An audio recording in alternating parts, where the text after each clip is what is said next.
We're live. I can't believe it's Thursday again. Time flies, eh, when you're having fun. Should we tell everybody what's happened the last couple days with us? What's happened? It's just been us. Oh. Well, that's how most people are right now, different reasons. We're in the boat of like not feeling quite comfortable sending our kids back to school yet, but we requested the support of my parents for a few days, and they've been fabulous. So our kids have been with their grandparents for a couple days, and it's been glorious, like life-changing. It has. It has. For us, they've been home for so long. They've been home since the beginning of December, pretty much. So, yeah. And just before we get into a political conversation, let's not. We want to send them back. We will be shortly. We just want to see what's going on. Every parent has their own decision to make, and we just want to see what it looks like out there now as they go back. So, hope everybody's doing great. Hope everybody's safe, no matter what you chose to do. Alrighty, so we are wrapping up your 5 anchors of servant leadership. We've given a little tidbit of info on each one over the last 5 weeks, 6 weeks, and we are going to finish things off today with the performance review. So that's kind of the last in the series, and usually something that gets delivered at the end of the year, but the reason we're going to talk about it now in January is because... Oh, isn't that interesting? Hi, Chris. So that little echo you heard is like we haven't figured out the technology to be able to see our whole screen and see your comments. So I'm logged in on my iPhone, and so I'll be watching comments on my iPhone. So, hey, Chris, how are you, man? Nice to see you. Anyway, the reason we're talking about performance reviews now is because now's the time to start gathering your info to hold your staff accountable, to be able to have something to refer back to by the end of the year on a quarterly basis that you've been keeping track of. So that's what we're starting now. And this process is not going to be any better because it's actually very distracting. Is it bothersome? I'm just thinking we can, stay engaged. Well, yeah, we have to figure out why we can't see comments. Okay, Off on so let's go. Let's go. I'll keep looking at the phone once in a while for your comments. I'll respond. If you have questions, Chris Roth, my man, nice to see you. Tap them in the comments, and we'll answer them as we go. But let's get rolling. So why is the performance review important? Okay, from the perspective of the employee or the support person, their boss or the organization, because those are 3 different things. Well, I think for the organization, why do organizations want to make sure it's something that's implemented? Well, here's the alarming thing: is a lot of organizations are getting away from them because their leaders don't know how to do them properly, and they're not equipping them and training them because they lack a process. And instead of them benefiting employees to drive productivity for the following year, it's disengaging people because what's happening are people are writing performance reviews on what they can remember as leaders, which is in 52 weeks. But you can bet your bottom dollar that the employee remembers their 52 weeks. And if you forget something they did great in week 8 to 90, is there 90 weeks in a year?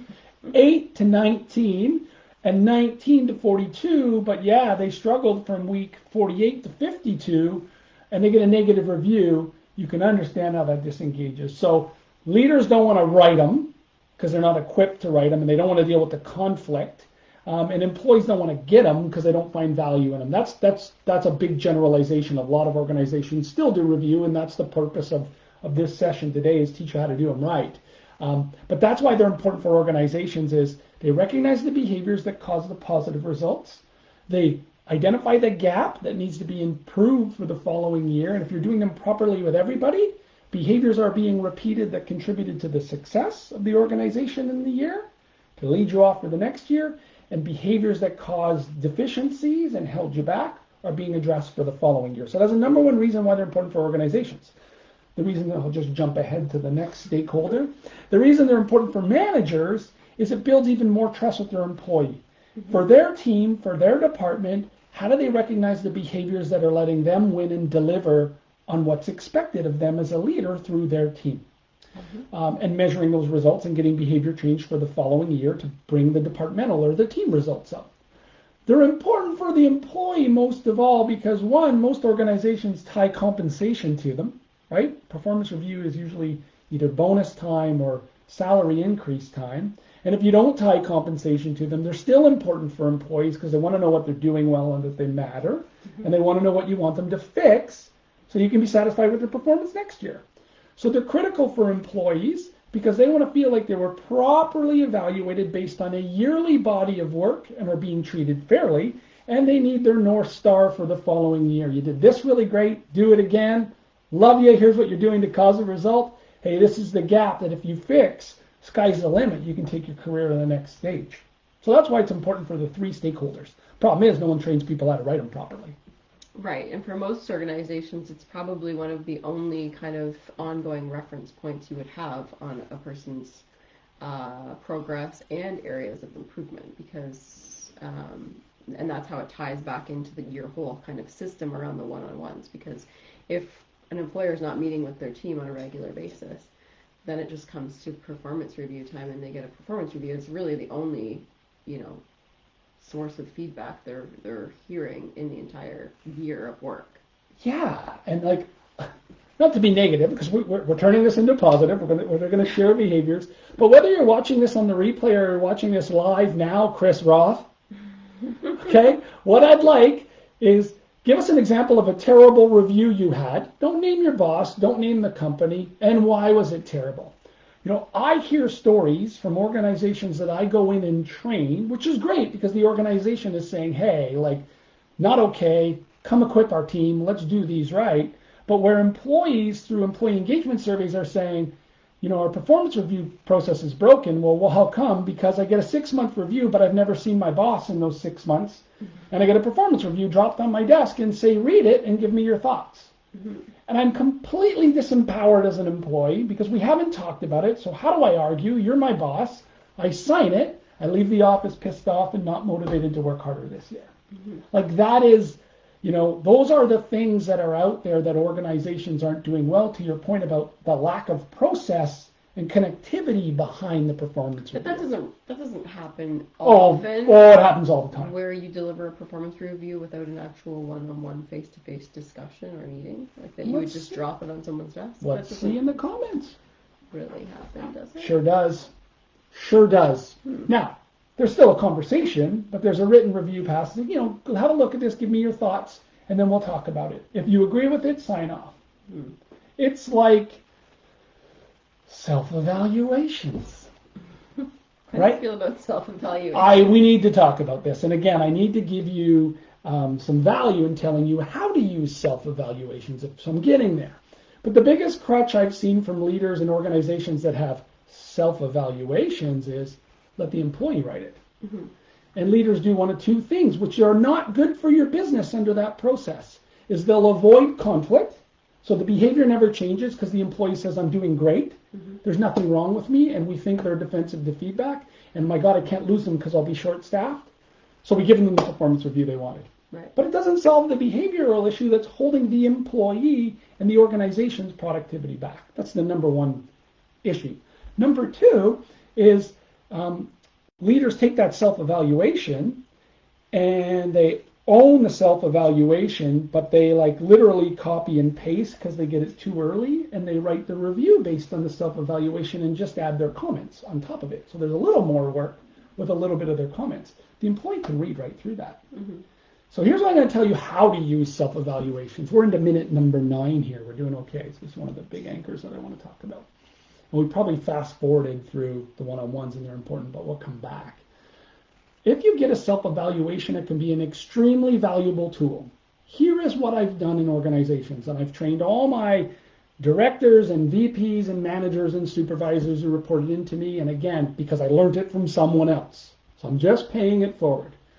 Have the employee write the self-evaluation, put it in a brown envelope. Bring it to the performance review. I have now written my review without Jody in the room. Jody, I want you to read your self-evaluation. How do you think you did? And Jody reads her evaluation. And I'm keeping notes because I'm identifying some gaps that we're going to have to talk about. And then I write my performance review. Then I verbalize my performance review and give it to you and say, well, here's what I had. Now let's talk about the gaps. You think you did great in this. How come? Here's the data I have. How come? And now we can get through those sticky 2 or 3 points that are big gaps. As long as the leader, I have the data to say, I know you thought you did well in sales, but you missed 9 out of the 12 months.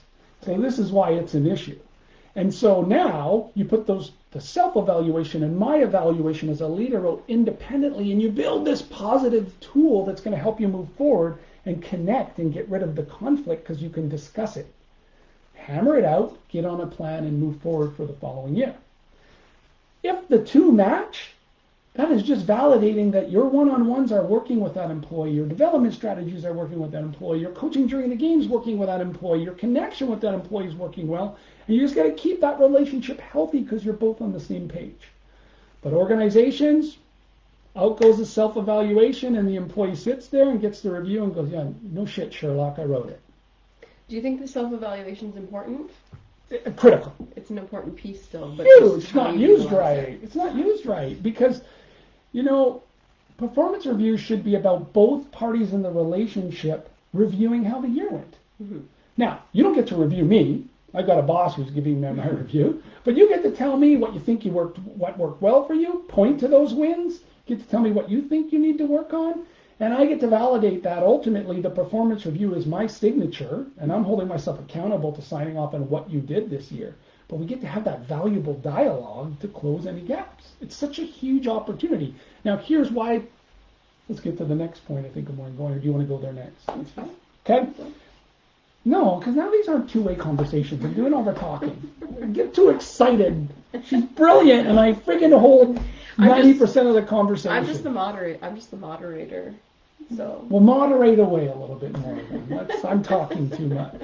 It's all good. It's all good. Okay, so how does an employer... Wait, hold on. Chris Roth, wait, I have a comment. Hold on, okay. Chris. Hey, Chris. Hi again. Years ago, I had a new boss who didn't know me at all. He had just started... Try to read the comment. At the company, and he put no effort into the review. Unorganized, didn't use examples when being critical, which makes it feel personal. It gave me the feeling he didn't care and was trying to goat me. I left the company for bigger and greater things a month later. Here's a great guy in Chris Roth, who's had a great career and continues to grow, who's telling you through his process exactly what I just mentioned. Mm-hmm. The performance reviews are such an opportunity to engage an employee and get them connected to you, but they're also this big risk of, if not done right, a guy like Chris who's seeking that feedback is saying, the owner is giving me negative feedback. The leader is giving me negative feedback. And by the way, it wasn't an owner, it was a VP. Giving me negative feedback, but there's no backup to identify the behavior and prove to me when it was done. And this is where we're probably going to go shortly, is why your one-on-ones are so important, because all the data is there. So Chris, I believe, probably didn't perform the negative behavior that he was criticized for because he's a rock star. But let's assume he did, and Chris, your boss, said, hey, Chris, I know, I can sense your body language, you don't agree with this. Tell me why. Well, I don't remember ever doing that. Hey, Chris, got to talk to you about your one-on-ones. Here they are, and I put some examples in the performance review. On March 17th, we talked about it. On August 9th, we talked about it, remember, in our one-on-one. And November 7th, and because in your one-on-ones you have a process that says recognition, area of improvement, and you only fill that out when they're big things, now you've got 12 to 10 pieces of sample and data for your performance review. I'm sure, Chris, you would have reacted a lot better to that feedback if your boss could prove it to you. But it's also a great example, too, because the things people are apprehensive about when it comes to delivering performance reviews is that it's very hard to deliver critical or negative information to a person one-on-one, right? People hate the conflict, right? So if you have to critique someone on something, you need to have those specific examples to back up your reasoning, because to Chris's point, it feels much more about, the role itself and less personal about him as a person not performing. Right, and it's a two-edged sword, right? Like we talk about that from a you need to improve perspective, but it can be just as insulting and infuriating to an employee when you're giving them recognition and you don't give them specifics. Mm-hmm. Like you had a good year. And then you're like, well, keep it up. Yeah. No, I busted my ass this year and I completed 3 projects that drove 17% sales increase for the team and the company. And we did that because we did the training and we did the mystery shop, as an example. That's the boss I want to work for. That's the performance review I want to hear. And I also want to hear, Petapa, one of the things is you get pretty confrontational when things don't go your way. I see your shoulders drop. I see your visual indicators. And although you're not arguing, everybody knows you're not on side. That's feedback that I got from a leader in my performance review, and I'm like, okay, that's behavior based. He's right. I can't argue that. I got to fix that. It's an ongoing thing in my 360s. Shit, this is a behavioral issue that I have to fix. I don't like hearing it. It still doesn't feel good to hear it, but it allows you to. It allows me to acknowledge it and change the behavior. Right. So if you're conducting the regular one-on-ones, it's okay as a leader just to like add your own extra notes at the end that you use kind of at the end of the year to create your review edit. Yeah, and I'm very transparent with my team member that I'm doing it. Right.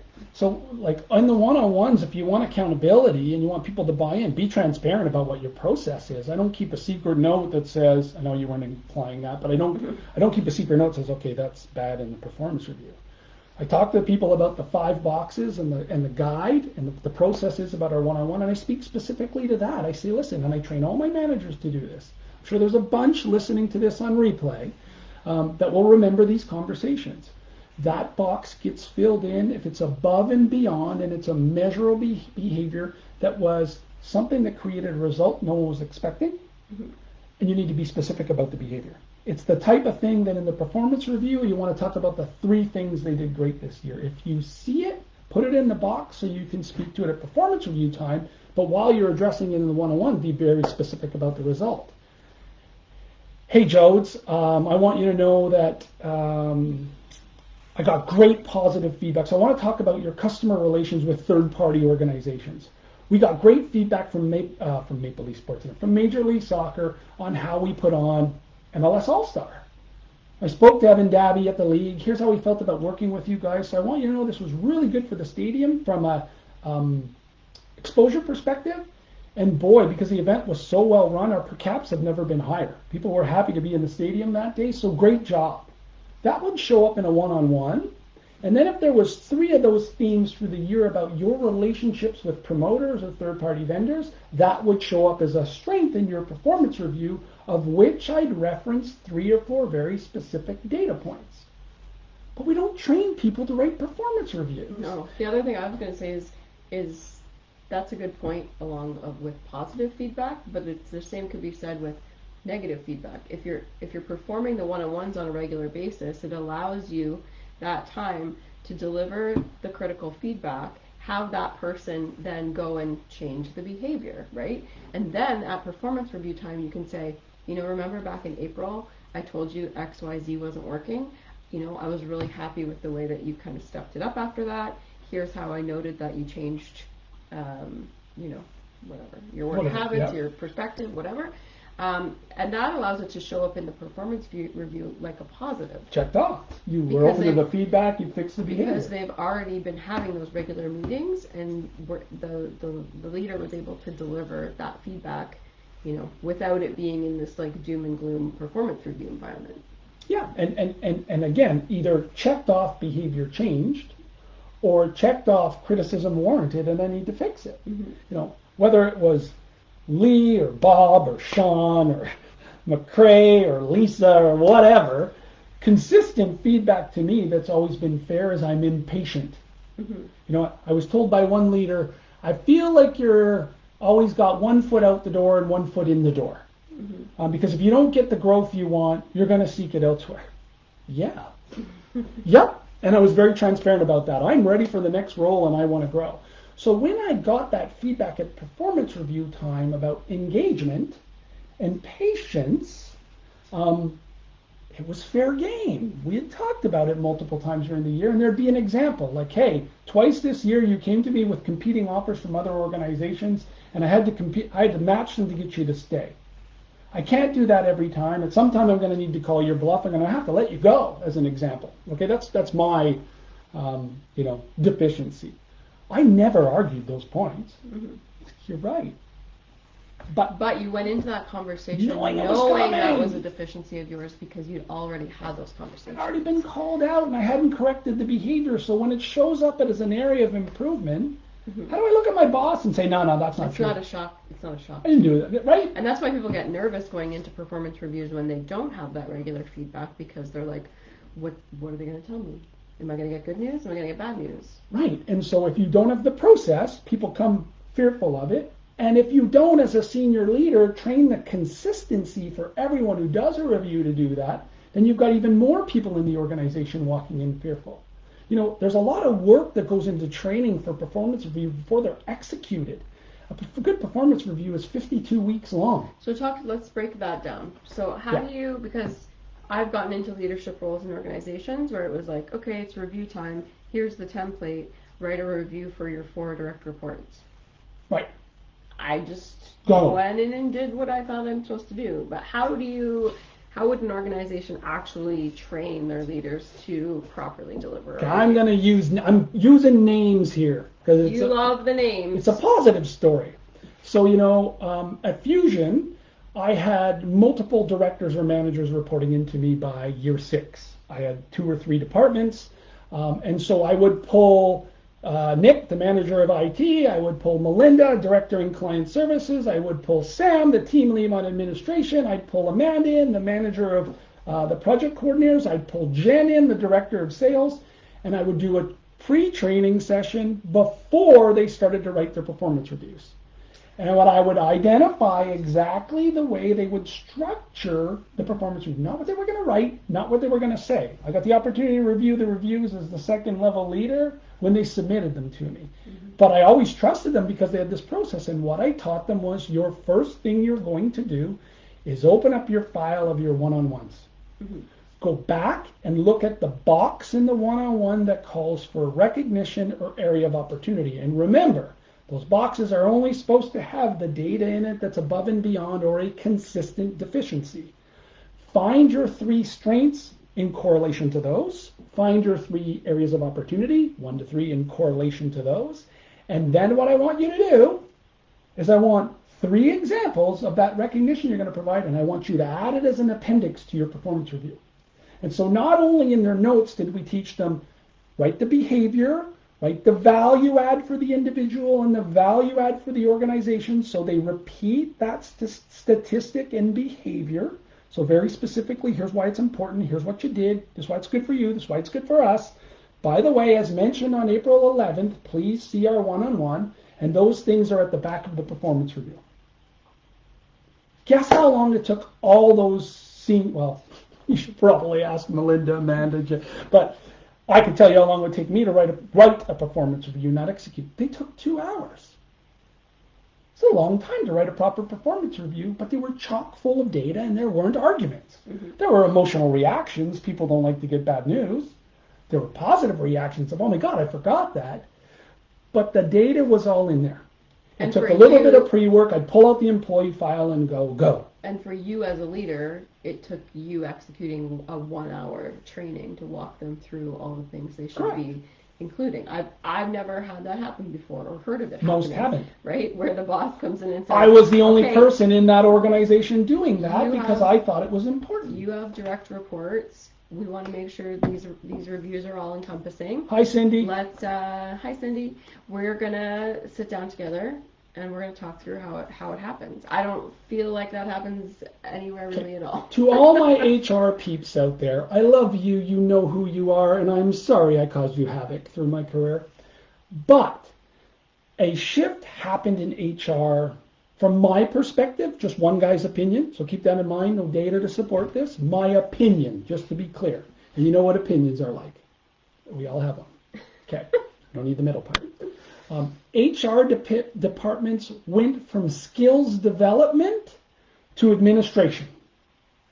And so you very rarely have HR departments that say, okay, here are the leaders, here are the behaviors we expect of a leader. We're going to train them in our leadership team. We're going to implement this skill development program. And we're going to roll it out, and then we're going to measure culture. And then we're going to measure our relationship with the unions. And then we're going to manage that when it comes to turnover and churn. But HR departments in too many organizations have gone from skill development to automated administration systems and forms. Mm-hmm. But it's just like sales. I get on my sales soapbox. It's the same thing with leadership. We keep putting process in place and tools, which is friggin' important and we need them.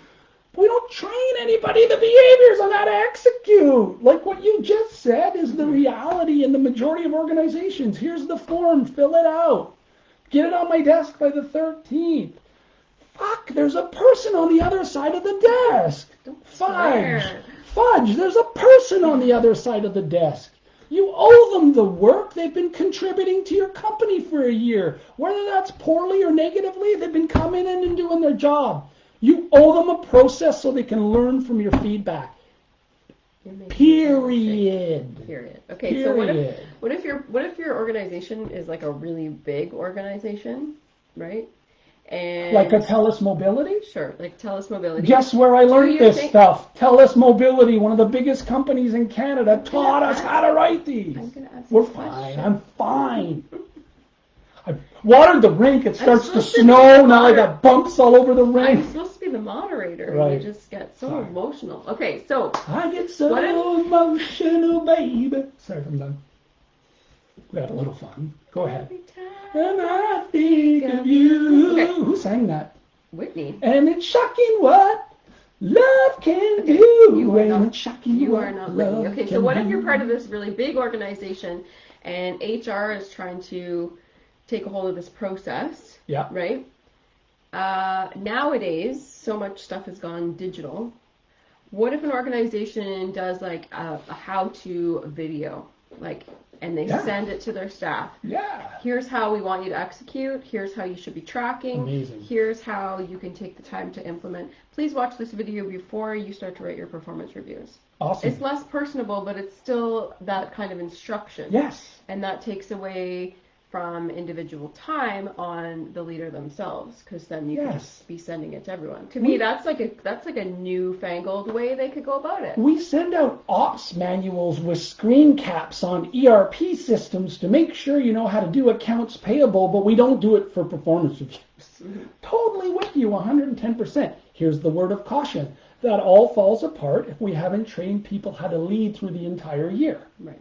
So it's great that you now know the process, but you still have none of the data or the connectivity from having the conversation at least once a month, if not every week. So that's why this is the last pillar in your servant leadership training, because if you've implemented the other 4 steps, if you've been managing this way throughout the entire year and tracking the person's progress and having those regular check-ins, by the time you get to the performance review, it's critical. But you should have all the information you need to write a well-rounded review. I could have employees come into my office and do their review with the same amount of themes and feedbacks. Like, we had it so ingrained in the team to expect that out of their leaders that they could speak to it before they walked in the room. The self-evaluations were usually pretty darn aligned with our evaluations. Cindy, thank you for the comments on the singing, and I apologize for the swear word. Jody has to correct me all the time. I get excited. Just so you know, when I'm in corporate training, I can read my clients. You won't hear me drop an F-bomb in the boardroom. Sometimes. Unless it's encouraged.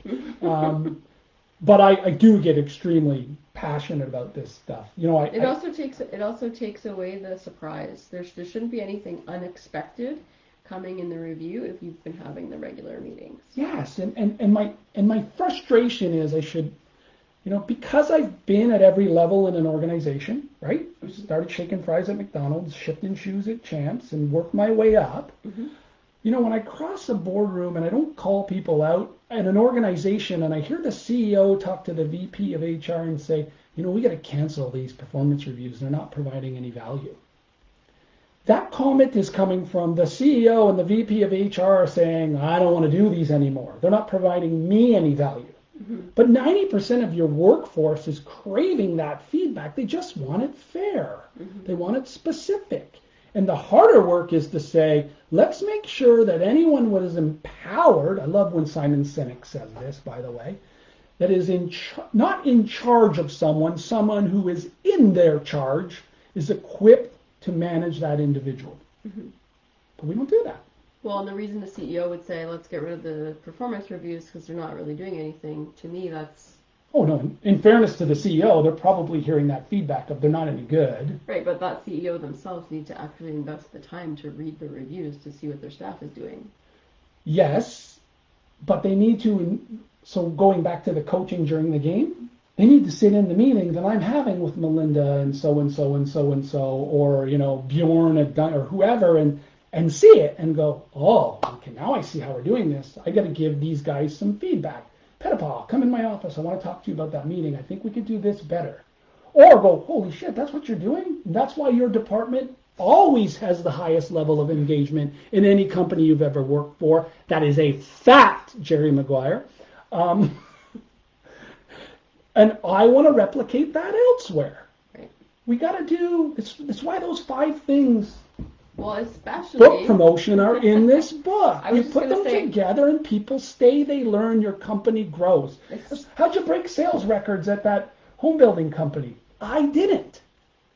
My team did. Mm-hmm. We put these processes in place, and I made sure that the sales leader of that team had these processes, and we hired rock stars and gave them what they needed to succeed. And when sales were down, we didn't shit all over them because we knew they had the behaviors to succeed. And we focused on the behaviors, and the results would come back up. And you look at that over a 6-year lifespan, and a company grows 3 times over in revenue. Boom! I would drop this mic, but I'm not sure how long it would take to get. And that's what I was going to say, just about the content of your book, when you're talking about the millennial workforce and how, you know, they're constantly wanting feedback, right? They constantly want to be growing, and that the whole premise of your book is that that's not necessarily a negative thing like people make it sound like, but that it's actually a good and positive thing. Well, if this is the generation of the workforce that's coming up behind us, then providing that kind of feedback, positive or constructive, yes, is a key for their own career development and growth, and probably retention. Everybody's out there complaining about the workforce shortage and these entitled millennials who turn over if they're not made president the next day. Fix the problem. Put the behaviors in place. If you make every leader in the organization have proper leadership behaviors, yep, some of those entitled millennials are going to leave after 3 months because they don't get what they want. But they're not the majority. And if they leave, you've got somebody else ready anyways because you got all these development processes in place. Or you could just keep holding your breath. It's worked for me in my past, by the way, holding my breath about stuff in life, but don't do it. Well, we're over our time. Can I not just rant a little longer? These trainings cannot be about your ranting, but thank you for a comment. giving us your insight. Can I respond to this comment? Cindy. Cindy Cooper! Cindy, Alabama, right? If I'm not mistaken. I think that's where I sent you a book. I know it's somewhere southern in the U.S., and I believe the book went to Alabama. I'm not sure if you're still there. You said, just be you and be real. The option is to grow your staff. Make them accountable for the position, then be real enough to point out their great accomplishments and where they could possibly improve. A real win-win. Well said. I could have saved 34 minutes of everyone's time, Cindy. Very well summarized. I got one more. Chris Ross, thanks for today, guys. Hey, Chris, thanks for being here, man. I know whatever you're doing next, you're going to crush. You're brilliant. Keep up that positive attitude as a leader and keep influencing other people. Thanks for being here, guys. If you watch the replay, let us know in the comments. If you have any questions, specific situations you want us to talk about, we'd be happy to do that too. And we'll be back next week. And 2 tips before I leave. If you have an outdoor rink, do not flood before it's about to snow. Number 2, don't eat yellow snow. Take care, everybody. Wow. Bye.